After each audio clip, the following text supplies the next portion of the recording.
Hey guys, it's Courtney from Willow's Bloom, a sanctuary of self-care for female entrepreneurs online on willowsbloom.com and here on YouTube.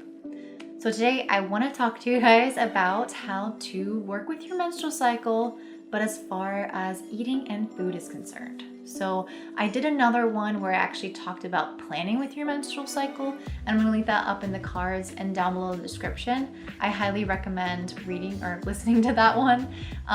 But this one is going to be good because it's going to actually show you what you need to do with your body at this time in order to really take care of yourself throughout the different phases of your menstrual cycle.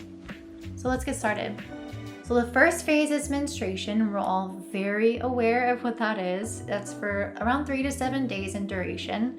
And during this time, you're going to be bloating, you're going to be irritable, you're going to have cramps, maybe some back pain, or maybe you're one of those lucky few who don't experience anything at all. But irregardless, your body's going to be experiencing a bit of dehydration. So what you want to do is eat iron-rich and water-rich foods. And I'm going to read them off my phone and list them out for you guys. So good foods that are really nutrient dense at this time are wild rice, buckwheat, beets, kale, kelp, mushrooms, berries, watermelon, kidney beans, chestnuts, salt, and tamari. And because you're probably not going to be feeling super great, the kind of exercise I recommend at this time is doing light exercise. I like to do yoga, but don't do any inversions. When I got my yoga certification, one of the things that they trained us to do is to not place the hips or the pelvis above the heart, which is considered an inversion, when you're on your period. And I'm guessing because it's the way that the blood will kind of flow back into your body, and we want to really encourage it to go downward. If you want to do something else to encourage it to go downward, you can do something called yoni steaming. And I will let you go ahead and Google what that is because it's something a little bit different that I haven't quite tried yet, but I'm interested in trying one day. But I will let you Google that. And yeah, so any light walking, if you want to do light jogging, but maybe I would do like a longer scenic walk instead. Any kind of way to get your body moving, but in a really gentle way, is perfect for your menstrual cycle time. Up next, we have the follicular phase. This lasts for around 7 to 10 days and occurs after menstruation and before ovulation. So during this time, your body is going to begin to move into ovulation. So you're going to start to feel a little bit more restless, more energetic because you're moving out of menstruation time. And this is a wonderful time to start mixing up your workout routine because your brain's really going to be firing good between your right and your left hemispheres. So you're going to feel more creative, more in touch, and you'll have a lot more energy to pursue new kinds of workouts. So maybe you can go to the gym and try a spinning class if you haven't done that, or any of the classes that you haven't done. And even vigorous exercise will feel good at this time. Since your energy is going to start to be picking up at this point, it's actually better to be eating less dense foods. So of course we want to have nutrients, so nutrient dense is okay. But foods that are maybe a little bit lighter or cooked with less oil is recommended this time, maybe more fresh foods and salads and fruits and things like that. And I'm going to actually list off other specific foods that I would recommend during this time that I got from Elisa Vitta's book. I think that's how you say it, from The Woman Code. And I strongly recommend her book. I'll put a picture of it up somewhere here. So the foods that she recommends are avocados, things with healthy fat. So avocados and Brazil nuts and cashews, those are all healthy fats. And then other things that you can incorporate in your meals are going to be zucchini, grapefruit, lemon, orange, green lentils, oats, wheat, broccoli, carrots, peas, mung beans, and sauerkraut.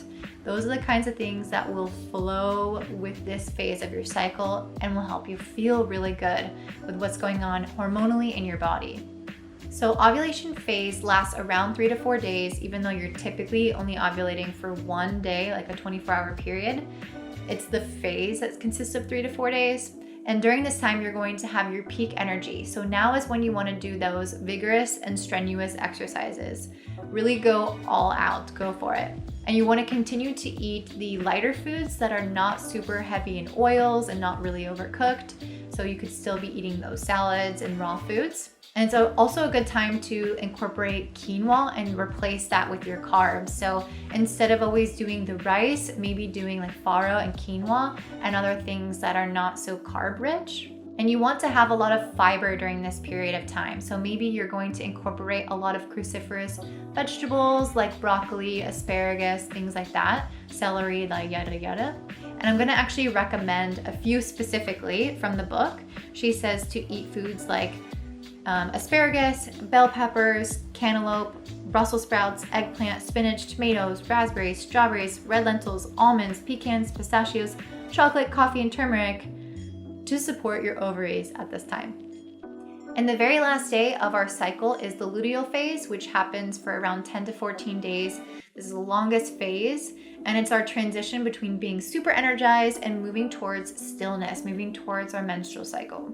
So now is when our exercise is going to shift from having, a lot of strenuous exercise to lighter things, and that can slowly transition as the 10 to 14 days moves on.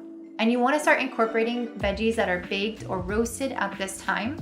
So some examples are brown rice, cabbage, cauliflower, celery, cucumber, garlic, onion, pumpkin, sweet potato, apple, dates, peaches, pears, chickpeas, walnuts, and spirulina. So before we wrap up the video, I would really love it if you guys would comment below, what are your comfort foods during your period or during any phase of your cycle? If something makes you feel better, then let me know. Also, is there any kind of exercise that you guys prefer that gets rid of cramps? Because I do get cramps and I'm always looking to have a better period. Thank you guys so much for staying tuned. If you like this, and you're definitely gonna like my video about planning with your menstrual cycle, I'll link that up above in the cards and down below in the description. Thank you guys so much for staying tuned. Please like, comment, and subscribe. And most importantly, hit that notification bell because that's actually how you're gonna get my videos pushed to you each week. Thank you guys so much. Have a good one. Bye.